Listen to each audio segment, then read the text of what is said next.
Bueno, vamos a compartir pantalla para culminar con la bolilla número 1 sobre lo que es la normativa nacional, ¿sí?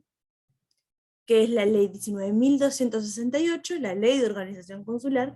Vamos a ver los tipos de funcionarios consulares que hay, y es una ley breve, en realidad no se divide en capítulos ni en títulos, es una ley entera que va del artículo 1 al 33, y nos define un poco justamente cómo serían los funcionarios consulares, qué tipo de funcionario consular hay, perdón, y la posible suspensión o que se desvinculen de su cargo.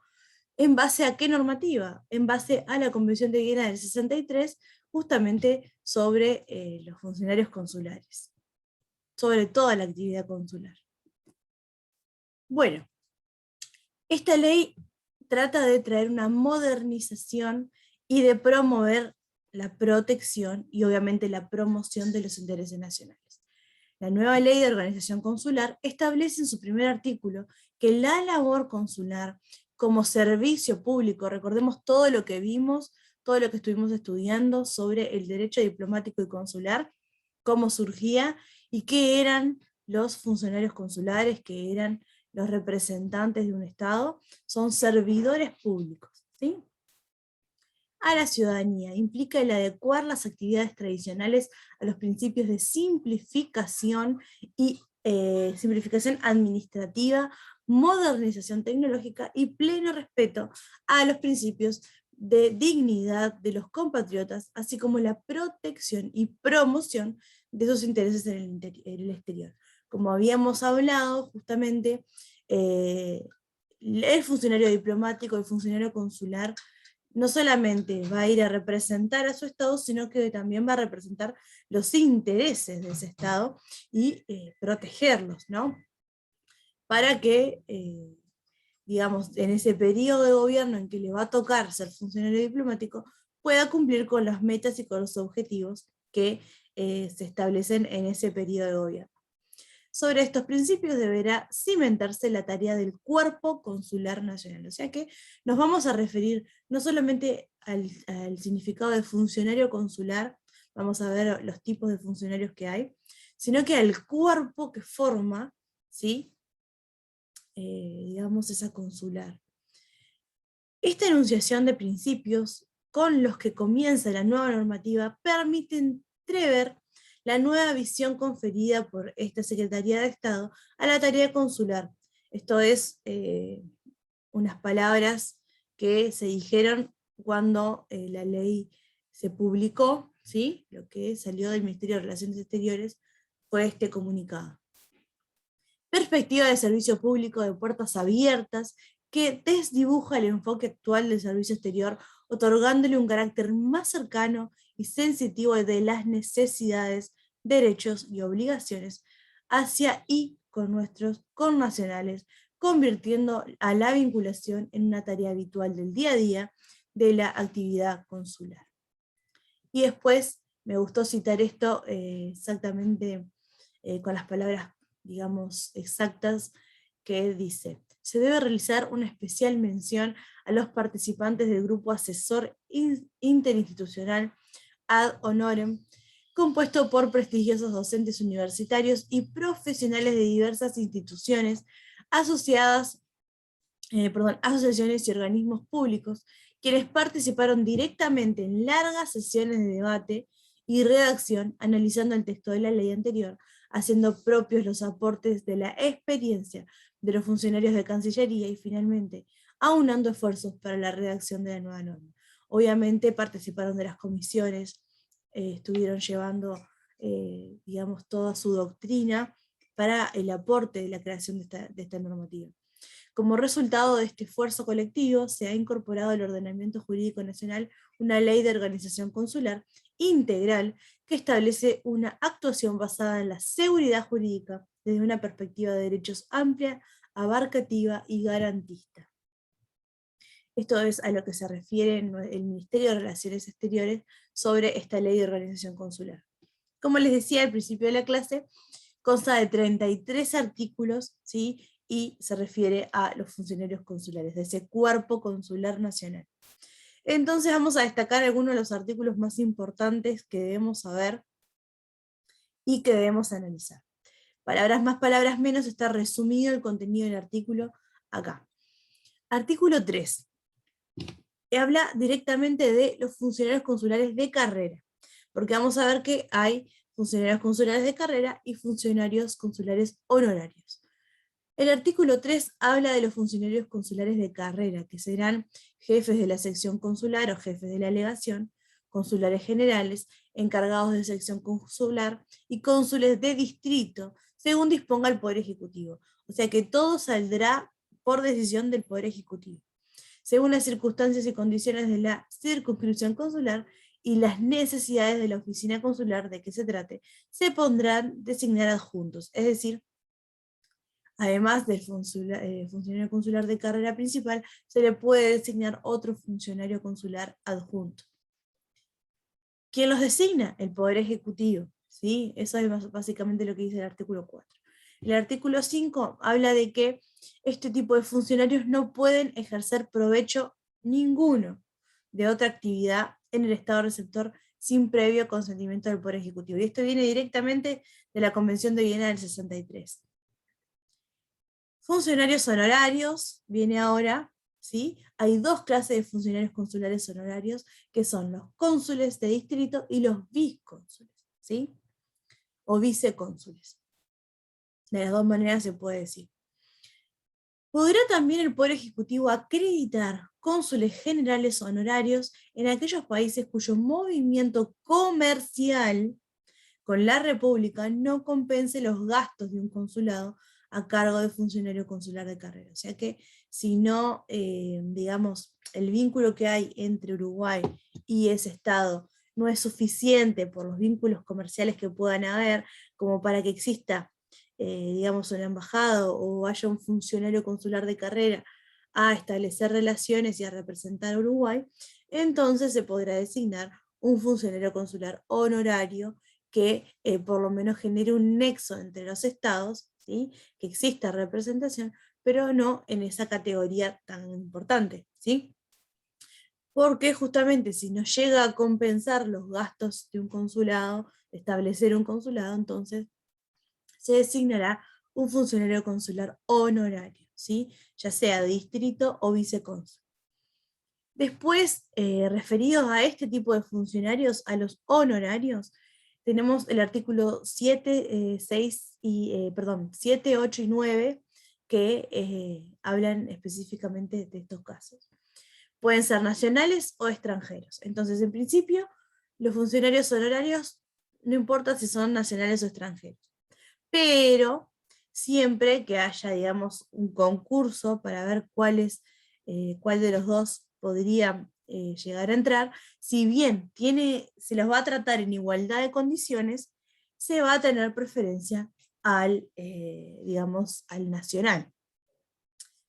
Si se elige un extranjero, un funcionario extranjero, bueno, se tiene que dar preferencia siempre a aquel que tenga algún tipo de relación en nuestro país, ya sea que haya hecho inversiones, que tenga una familia conformada, ¿sí? Que tenga algún tipo de interés o bienes en nuestro país.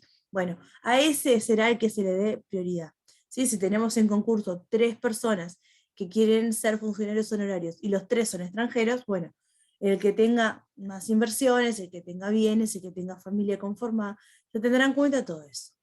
¿Qué pasa cuando todos cumplen con las mismas condiciones? Bueno, se le va a dar prioridad al que conozca el idioma castellano. Y ahí se verá quién tenga más inversión, quién tenga familia conformada, bueno, ahí se verá y se estudiará y se tomará la decisión. ¿Quién se encarga de esto? Obviamente el Poder Ejecutivo. Después pasamos al artículo 10 y 11, que habla en particular de las oficinas consulares, ¿sí? Del lugar físico. Entonces, se refiere a que en todos los países donde Uruguay mantenga, ¿sí? O tenga una conveniencia de formar lazos, ¿sí? De formar relaciones consulares, se establecerán tantas oficinas consulares como sean necesarias. Es decir que no tiene que haber una legación solamente o una embajada. Pueden haber varias oficinas, ¿sí? Pueden haber recintos, pueden haber oficinas consulares de un tipo o de otro. Hay varios tipos de oficinas consulares que se pueden llegar a dar, o si el país es muy grande, ¿sí? Y necesita una oficina consular en distintas, por ejemplo, provincias, o en distintas federaciones, o en distintas ciudades, bueno, como sean necesarias, ¿sí? Uruguay es un país pequeño, pero otros son muy grandes, y para poder facilitar esa relación entre estados es necesario justamente que hayan varias oficinas consulares. Y obviamente va a designarlo el Poder Ejecutivo. Asimismo, podrán establecerse consulados generales en las regiones o divisiones políticas que por su dimensión, situación geográfica, importancia de la colonia, de nacionales uruguayos o significación comercial requieran una oficina de esa categoría. ¿Sí? O sea que, como les decía recién, ya sea porque hay muchos extranjeros, muchos uruguayos como extranjeros en este país, que la situación geográfica lo acredita, lo amerita, o justamente la significación comercial, hay un nexo muy estrecho de comercio entre Uruguay y ese país, bueno, todo eso serían causas para que se genere una oficina consular general y después otras oficinas más particulares. Habrán oficinas consulares a cargo de funcionarios consulares honorarios en todas aquellas localidades que así lo requieran, como apoyo de las oficinas consulares o diplomáticas a cargo de funcionarios de carrera. ¿Sí?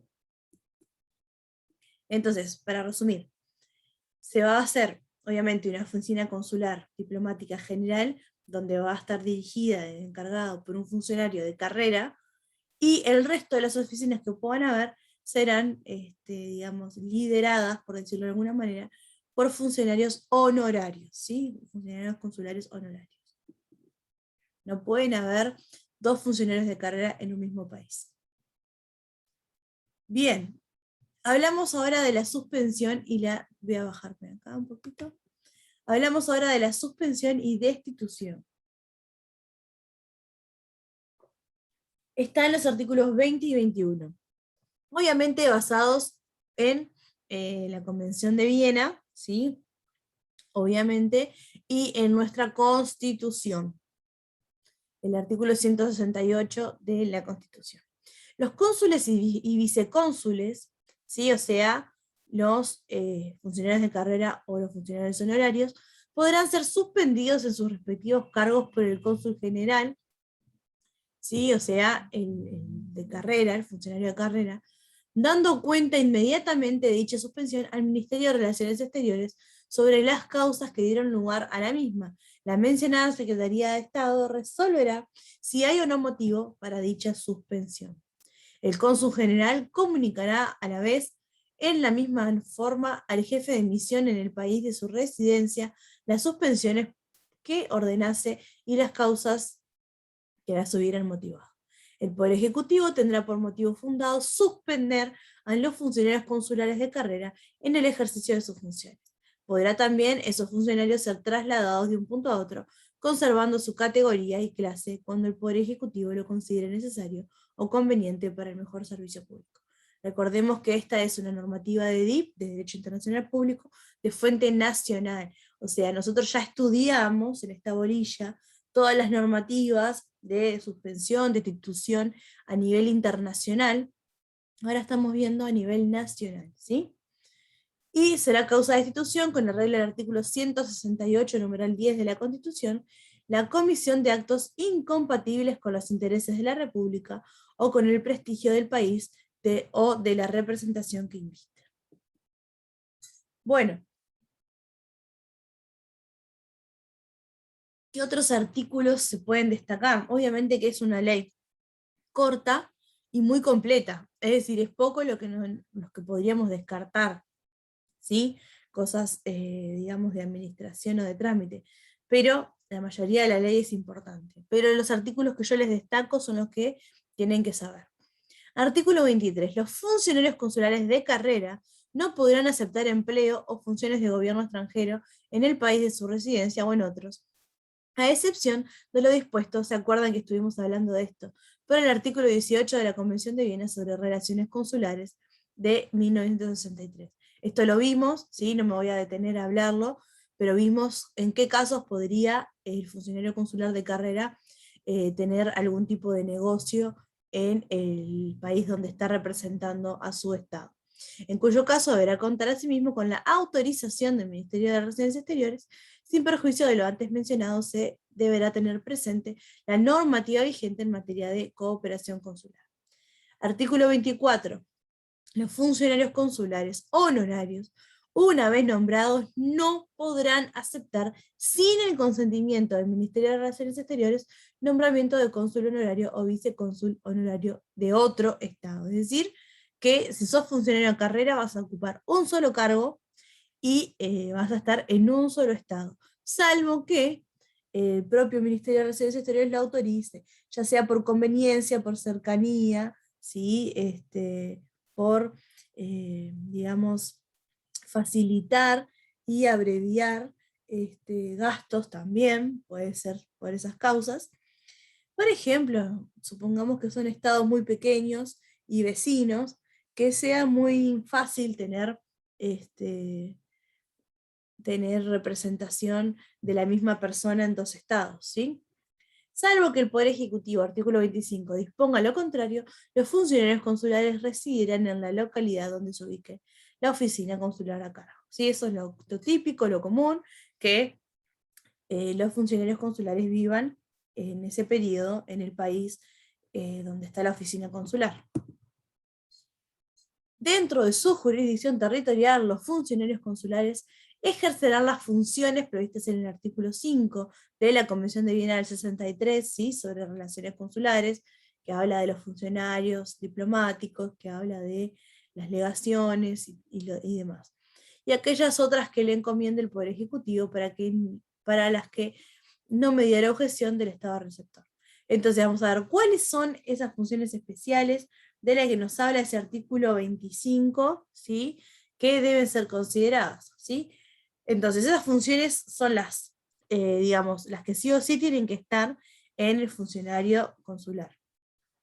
Prestar ayuda y asistencia a los nacionales, asegurando su protección y el pleno respeto de sus derechos.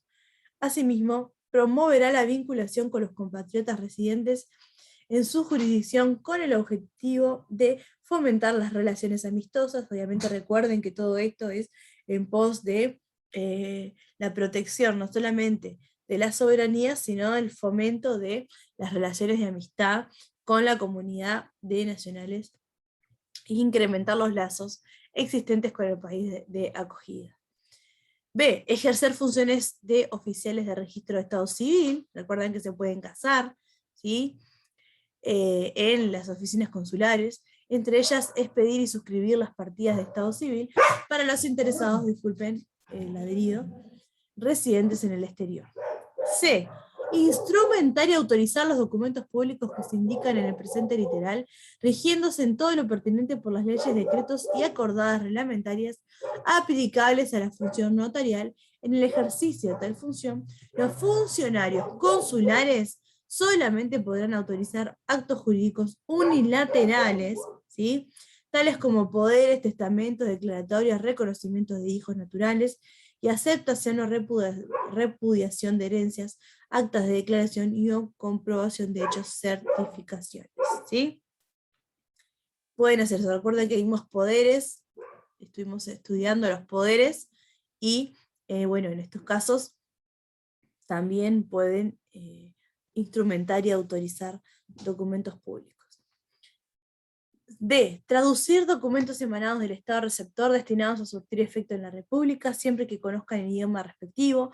En caso de no conocer el idioma y en la República no existe traductor público ni idóneo de la lengua que se trate, podrá, previa autorización del Ministerio de Relaciones Exteriores, intervenir la traducción realizada por el traductor público de su jurisdicción. A falta de este último, también podrá intervenir la efectuada por un idóneo. Es decir, que pueden intervenir aún en las traducciones de los documentos, ¿sí? Ellos tienen esa autoridad. intervenir los documentos emanados del Estado receptor destinados a surtir efecto en la República, en los casos necesarios considerando la adhesión de la República al convenio de la Haya, del 5 de octubre del 61, que después lo vamos a ver, este convenio de la Haya, suprimiendo la existencia de la legalización de los documentos públicos extranjeros. Bien, pasamos ahora a ver el decreto 435 del 2007 con su modificación del artículo 1 por el decreto 35 del 008. Disculpen, a ver un segundito.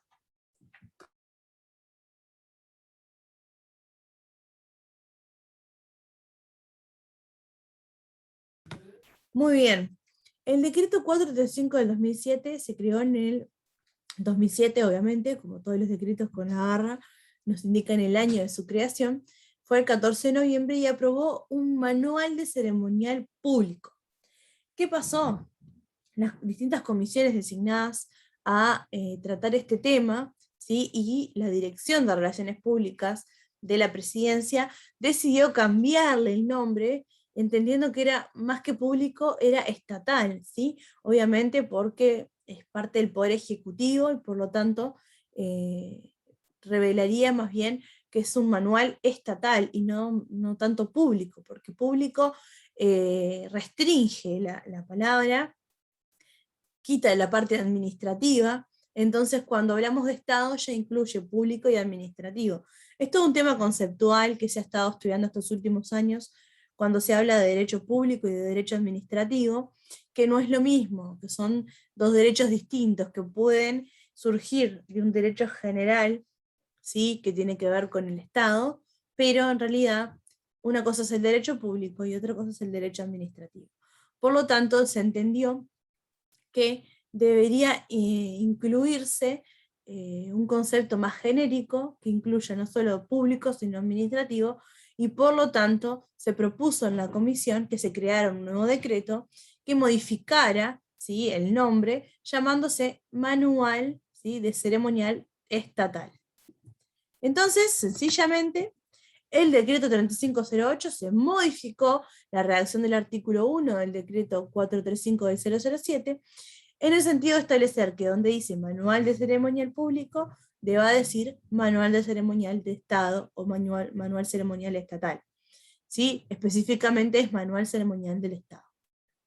Y así es como se redactó el artículo 1, modifícase la redacción del artículo 1 del decreto 435-007 del 14 de noviembre del 2007, en el sentido de establecer que donde dice manual ceremonial público, deba decir manual ceremonial de Estado. Y entramos ahora a analizar artículo por artículo de los que nos exigen saber en la bolilla número 1, que es el libro segundo del decreto 435 del 007, que dice ceremonial de Estado relacionado con la función diplomática, título 6, capítulo 1 de las disposiciones generales. Y acá básicamente lo que dice en este artículo 82 es que se va a basar en todas las normativas, ¿sí?, y las convenciones internacionales que rigen y que Uruguay ha ratificado, ¿sí? Entonces, eso es lo que dice básicamente el artículo 82. Ahora, el artículo 83 vamos a detenernos a analizarlo y a estudiar un poco qué significa todo esto. Hablando de la jerarquía y el reconocimiento de esa jerarquía, dice, se reconocen las siguientes jerarquías diplomáticas de jefes de misión. Embajadores extraordinarios, que ahora vamos a ver qué son los embajadores extraordinarios y plenipotenciarios, o nuncios apostólicos, también vamos a ver, ya por la palabra apostólico les puede llegar a venir una noción de lo que sería, disculpen al perro otra vez, enviados extraordinarios y ministros plenipotenciarios, que lo vamos a ver, encargados de negocios acreditados por carta de gabinete, encargados de negocios ad interior.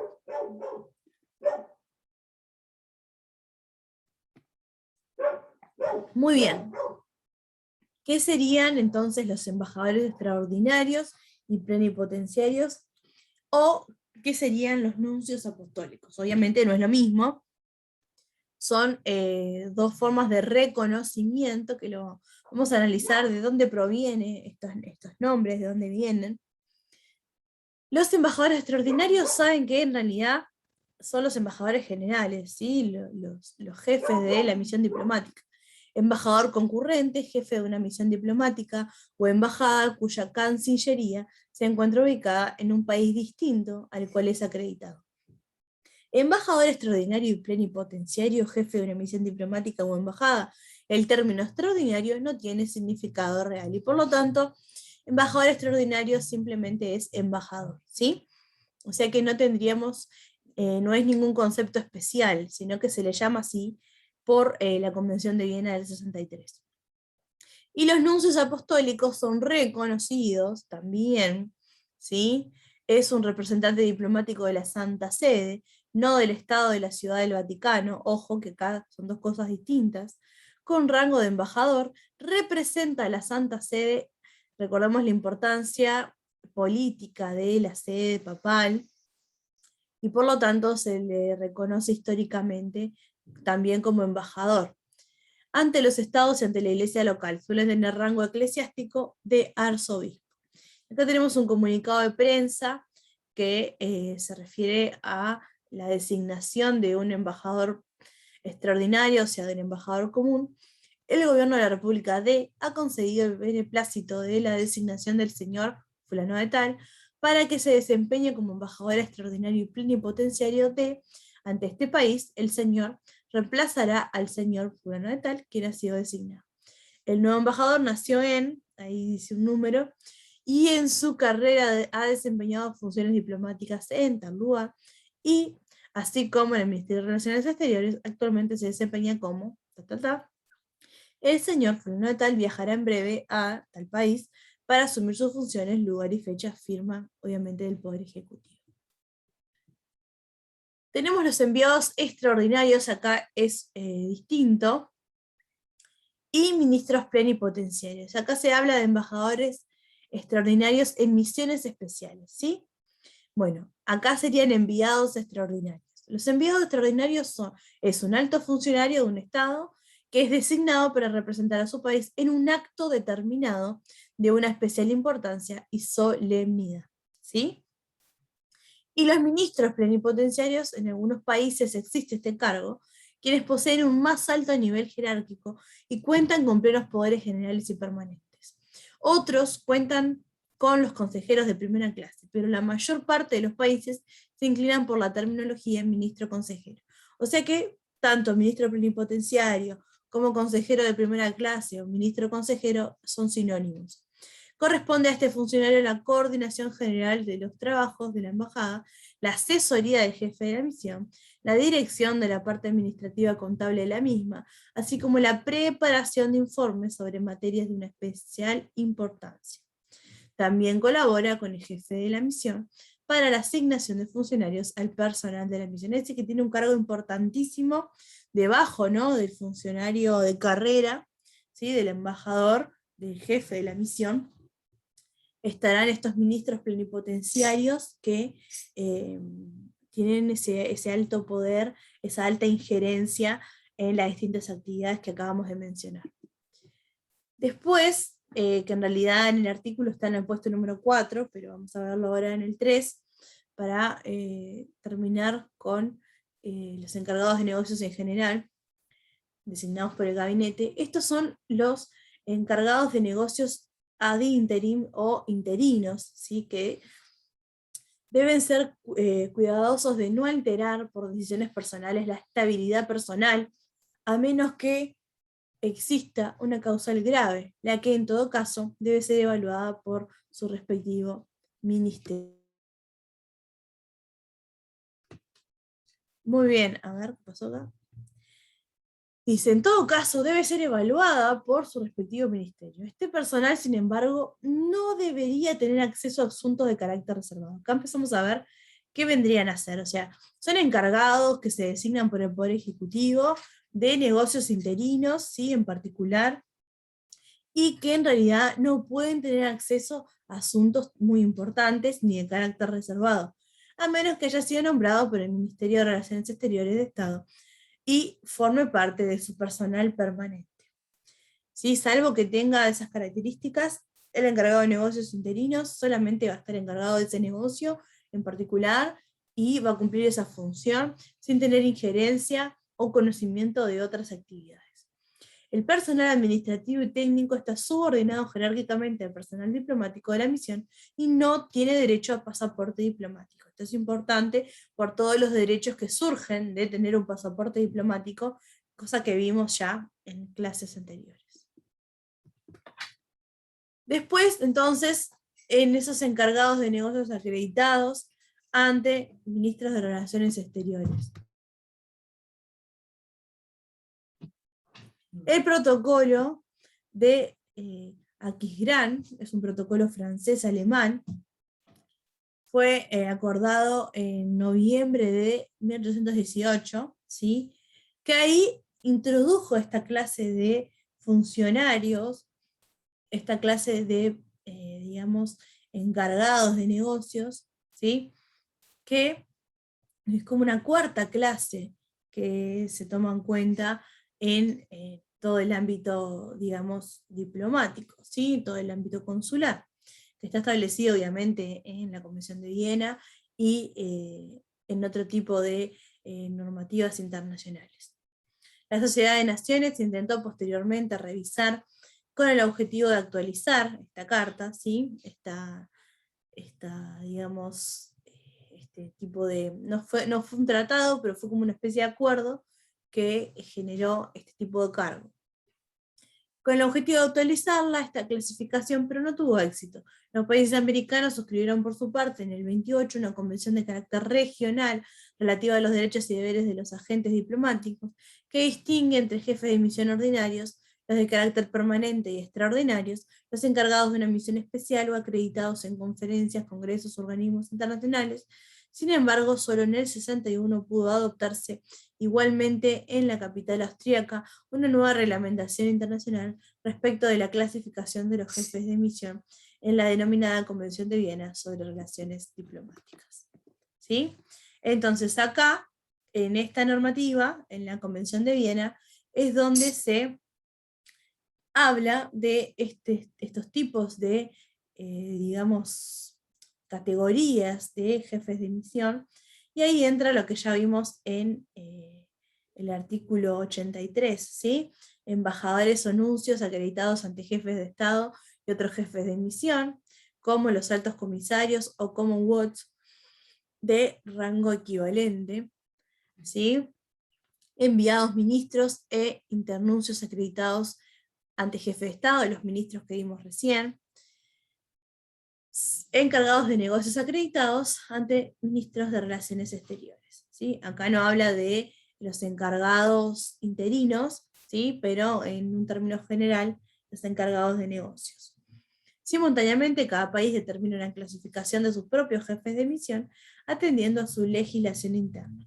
Pero internacionalmente, la Convención de Viena constituye el documento básico, el que, por ser un tratado internacional, tiene el valor de ley para los países que la han ratificado.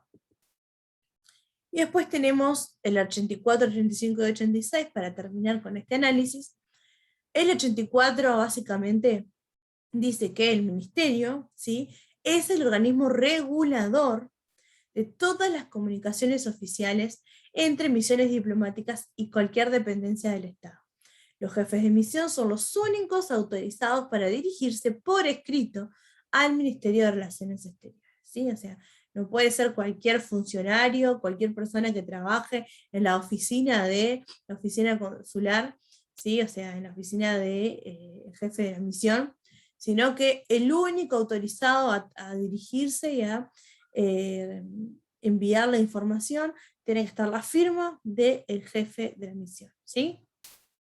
Y el ministerio es ese organismo regulador. Si tenemos que hablar del Ministerio de Relaciones Exteriores, tenemos que citar este artículo 84 y decir que es un organismo regulador de todas las comunicaciones oficiales en las misiones diplomáticas y las dependencias del Estado, ¿sí? O sea que si tenemos que definir, ¿sí?, qué es el Ministerio de Relaciones Exteriores, no podemos olvidarnos de este artículo 84.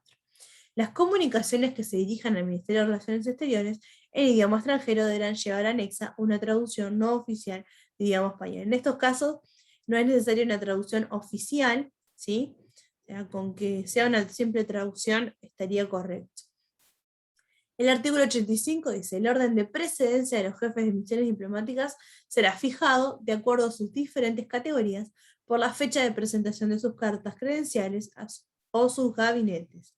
El gobierno de la República Oriental del Uruguay reconoce como decano del cuerpo diplomático al nuncio apostólico, es decir, no solamente lo menciona como parte de la jerarquía en el artículo 83, 82, 83, al nuncio apostólico, sino que además lo reconoce, ¿sí? Eso es importante, porque si bien nuestro país es un país laico, un estado laico, entiende que existe una figura importantísima como embajador, el nuncio apostólico, ¿sí? En el artículo 83, en el primer inciso. El artículo 83, toda duda o controversia que se presente en la aplicación del ceremonial diplomático será resuelto por el director del protocolo del Ministerio de Relaciones Exteriores. ¿Quién es el director del protocolo del Ministerio de Relaciones Exteriores? Obviamente es una dependencia del ministerio que está destinada a organizar y ejecutar los actos, ceremonias y eventos de carácter internacional de la Presidencia de la República y del Ministerio de Relaciones Exteriores.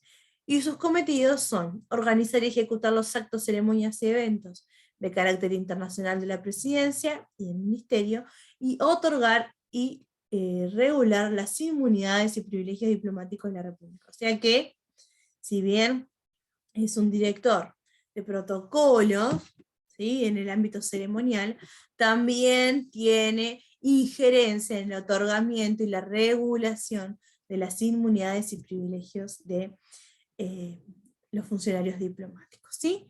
Esto es la normativa, esto es lo que tenemos que saber de lo que tiene que ver con las relaciones consulares, ¿sí? Hemos terminado la bolilla de todo lo que es el derecho consular y diplomático, de los aspectos esenciales del derecho internacional en este sentido, así que con esto culminaríamos la bolilla de, bueno, de esta parte.